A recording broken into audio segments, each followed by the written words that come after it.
பார்த்தா அந்த பொட்டாம போன உயிரை சொல்லி வச்சுட்டா பரவாயில்லையே. சரி ஓகே, அது என்ன பொட்டு கைது சொல்லுங்க. பார்க்கறதுக்கு ரொம்ப ஆர்வமா இருக்கு.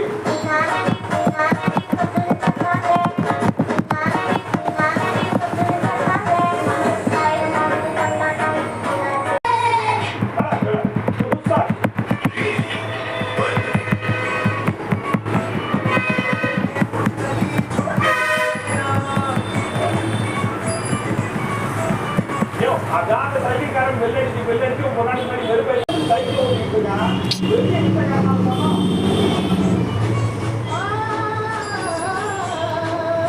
ஐயோ ரொம்ப கருப்பேற்றானே.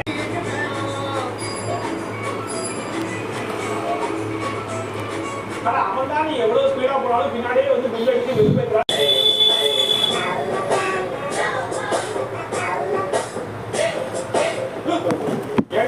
அந்த கெமிக்கல் டப்பாவெல்லாம் இவன் பார்த்ததுக்கே ஒட்டிக்கிட்டான். உடனே வர முடியாதா? லோக்கல் தானே கேட்டிருக்கேன். விஜய் கேட்ட மாதிரியே அவர் நான் டூர் போயிருக்காரா கேட்டேன். அங்கில் மத்தியாஸ் வராம இருக்குன்னா திருச்சியிலிருந்து கரூர் போலீஸ்லாம் கொஞ்சம் ஸ்ட்ரிக்டா இருந்து உங்க மேல ஒழுங்கான நடவடிக்கை எடுத்துக்கலாம் என்ன சொல்லியிருப்பேன்? திமுக ஆட்சியோட காவல்துறை அராஜக மொழிகள்னு சொல்லியிருப்பேன். இப்படி எந்த விதிக்கும் கட்டுப்படாம ஆட்டம் போடுறீங்கன்னு சொல்லி உங்களுக்கு அனுமதியே கொடுக்காம இருந்தா என்னோட சொல்லியிருப்பேன். சிம்பிள். ஸ்டாலின் எங்களை பார்த்து பயந்துட்டாருன்னு சொல்லியிருப்பேன். அத பாவீங்களா? அப்ப கடைசி வரைக்கும் ஏன் விஜய் 6 மணி நேரம் காக்க வச்சாருன்னு கேட்க மாட்டீங்க. 8:45க்கு நாமக்கல்ல பேசுறேன்னு சொல்லிட்டு 8:50க்கு தான் சென்னை விமான நிலையத்திலிருந்து கிளம்பியிருக்கான். அதை பத்தி யாரும் பேச மாட்டீங்க.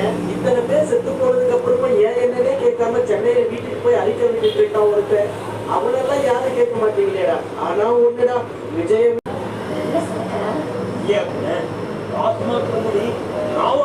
நெஞ்சு எரியாது.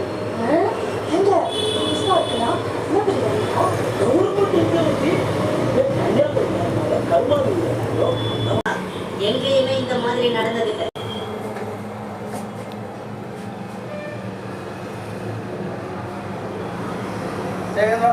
முடிய போகுது, இருங்க. இன்னொரு 20 செகண்ட் தான். படுத்து உட்காந்து விளையாடி ஒரே டென்ஷனாக இருக்குது. எப்படி விளாட்றதுன்னு தெரியல.